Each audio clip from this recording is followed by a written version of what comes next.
All right, so welcome back. My name is the Upside Down Korean. I'm coming to you after I put out this video. Um, as you know, my content evolves. I'll become, a lot smoother, a lot better at putting it out, and the quality of the videos is going to improve. But I did just want to say, with this video you're going to be watching in just a few seconds, you know, the takeaway is how can you claim to be an expert in the topic and then not know what it is, right? That's like taking your car to to a mechanic and he doesn't know how to change the oil, right? He doesn't even know how to define the word vehicle. It's a very similar thing. This gentleman we're about to, listen to, he doesn't seem to have a good grasp on the topic of racism. Anyway, I'm gonna leave you to it. The video is going to play here in just a second, but I thought I would just put this up before that, just as a little disclaimer, and just that's what we're taking away from the video. All right, guys, I'll catch you in the next one. All right, my name is the Upside Down Korean. Welcome back to another another little episode here. So this week we're going to be talking about Ibram X. Kendi and his definition of racism. I know it's been talked about a lot because he did the worst job possible, but we're just going to break it down. I'll give you a little, a little reaction to it. Nothing too major, but let me get into that. I'll give you a little background on Ibram as well. So just a second and we'll get into that. You talked about the importance of defining racism. How do you define racism? Sure. So racism, I would define it as a collection of racist policies that lead to racial inequity that are substantiated by racist ideas. Okay, so he defines racism as three separate things that are leading into one, right? And he uses a bunch of new terms. No one knows what they mean. You're gonna have to deep dive and look those up, right, to figure it out. But racial equity, racist ideas, racist policies, right? But I want us to look at his body language and look at her body language and then listen to the crowd, right? Now keep in mind, Ibram here, Ibram X. Kendi, right?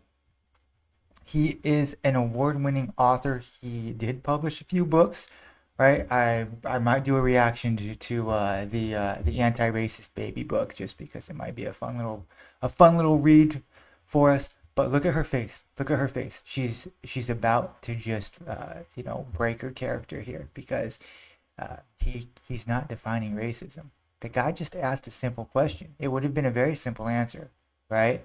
But he gives this weird, flowery, bizarre definition. Let's keep going here. Look at the face.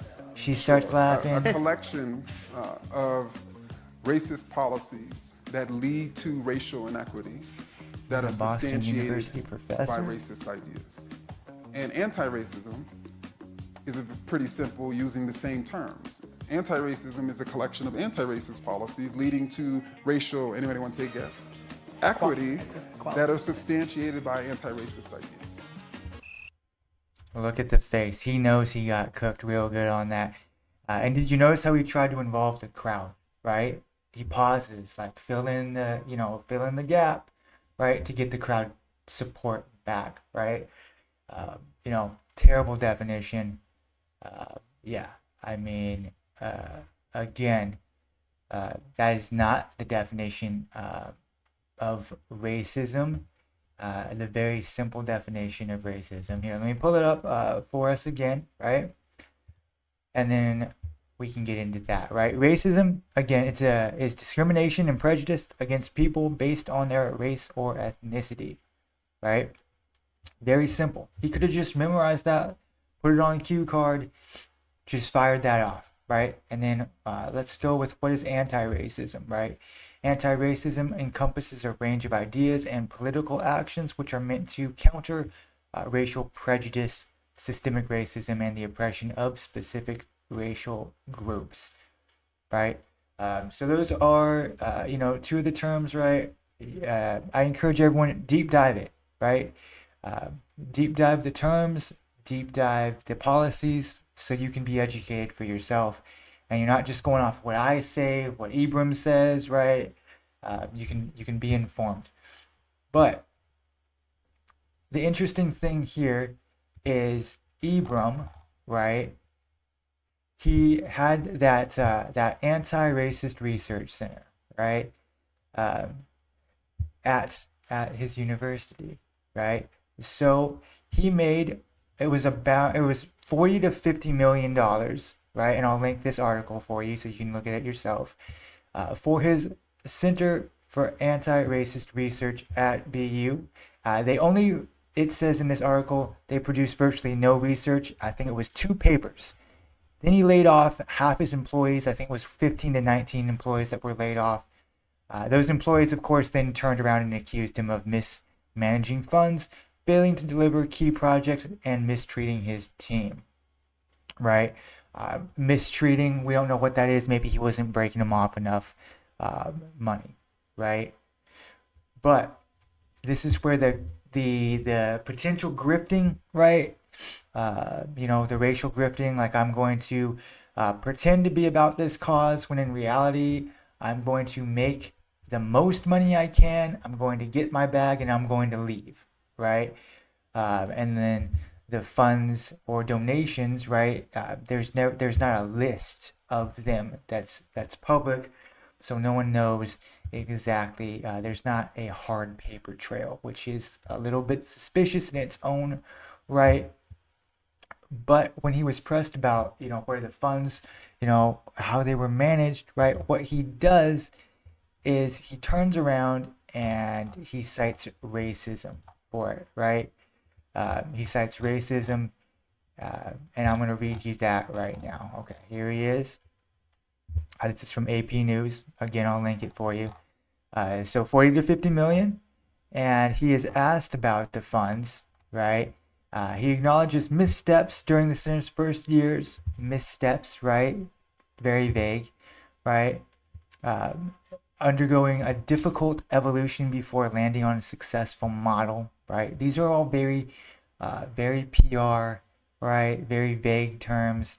And again, interview with the Associated Press, AP, Kendi pointed at a racist idea that black people can't manage money or black people just take money as the driver behind the questions and doubts about the center's management of its finances.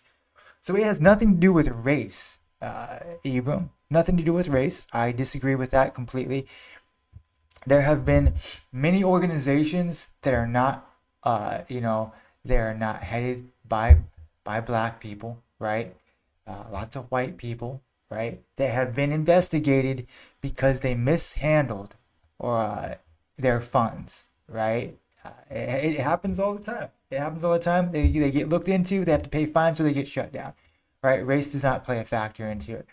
But I would be a little upset though if I was part of the black community and you just were using all these blankets and saying, oh, us black people, well, we can't manage money or we just take money because of that. That's the racist idea, right? I think overall people, regardless of their race, struggle, especially in the U.S., they struggle with managing money, right? It's not something that is a core class as we go through our basic education.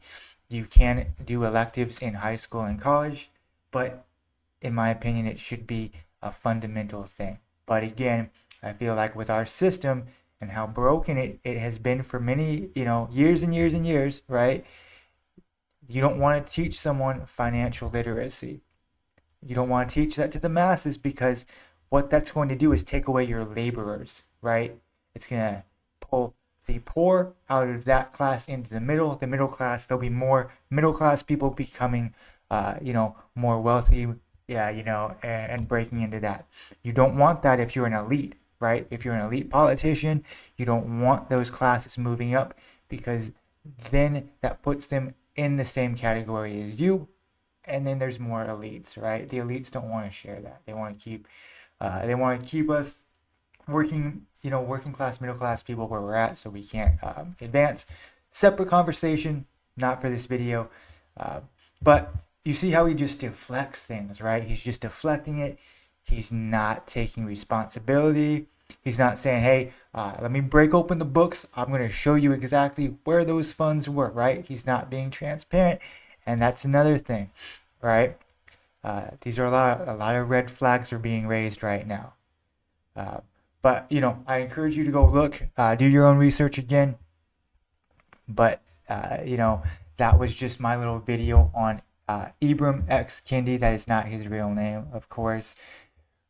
But again, it gives him some validity in his mind because there's Malcolm X, right? An individual that actually made a real impact, right? He didn't just take millions of dollars and run off with it. So, that being said, I hope you guys, appreciated the video. I know it was, it was a short random video, but I wanted to, just touch on this subject because, there's a lot of grifters out there. And 2020 really brought that to the forefront. A lot of people that are willing to take advantage of whatever situation it is for their own financial benefit. So Ibram, I'm really sure fits right into that category. This is a very telling little interview that went on. Can't define it, uses a bunch of random terms, then just starts laughing because what else can he do at that point? He got he got caught. So what can he do but laugh? But that is all I had for you today. I hope you stay safe and you stay healthy. I will catch you in the next video. Peace. So racism, I would define it as a collection of racist policies that lead to racial inequity that are substantiated by racist ideas.